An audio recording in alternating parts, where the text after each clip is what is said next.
Today on the Stay at Home Chef, I'm showing you how to make the most amazing red velvet cake.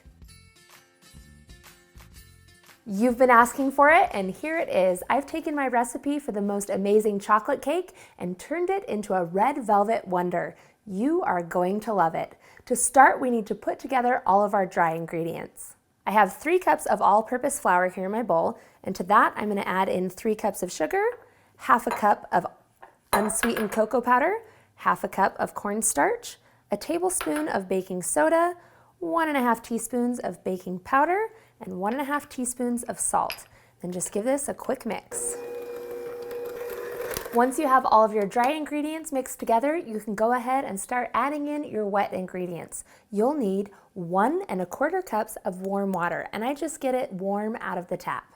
Pour that into the mixture, add in 1.5 cups of buttermilk, 4 eggs, half a cup of vegetable oil, which will keep our cake nice and moist, 2 tablespoons of red food dye, a teaspoon of vanilla extract, and a teaspoon of white vinegar. Mix this together. Once your batter is smooth and velvety and red, you're ready to divide it into your cake pans. You'll want to make sure that your oven is preheated to 350 degrees Fahrenheit and lightly grease 3 9-inch pans. I also put a little circle of parchment paper on the bottom to keep my cakes from sticking. Do your best to divide it equally among the 3 pans. I find that it takes about 3 cups of the batter to fill each one and divide it evenly. You could use different sizes of pans and different shapes, but the volume of batter that you have is enough to make 3 9-inch cakes, so you'll have to divide it up from there. Take your pans and we are ready to bake. Bake them in the 350 degree oven for 30 to 35 minutes until a toothpick inserted into the center comes out clean. Now, it wouldn't be a red velvet cake without a delicious cream cheese frosting, so we're going to make that next while our cakes are in the oven. You'll need 16 ounces of cream cheese that's been softened to room temperature. Plop that into a large mixing bowl along with 1 cup of softened salted butter. Then we're going to whip this together. It's important that both the cream cheese and the butter are softened to room temperature so that this can whip until it's light and fluffy. This will give you the smoothest texture for your frosting.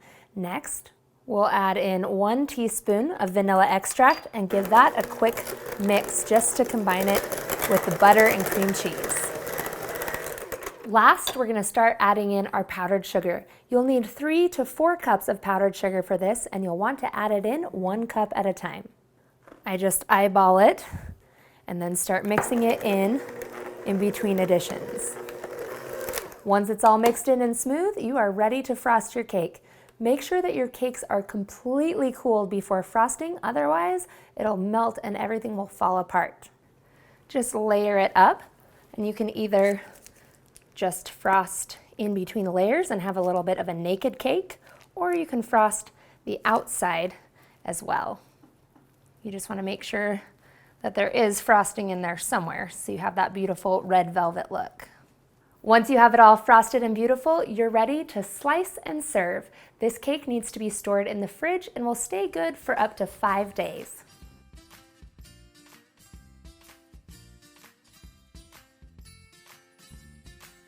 Thanks for watching. You can find the full written recipe in the video description. Be sure to subscribe and check out the rest of my videos where you can find hundreds of restaurant quality recipes you can easily make at home.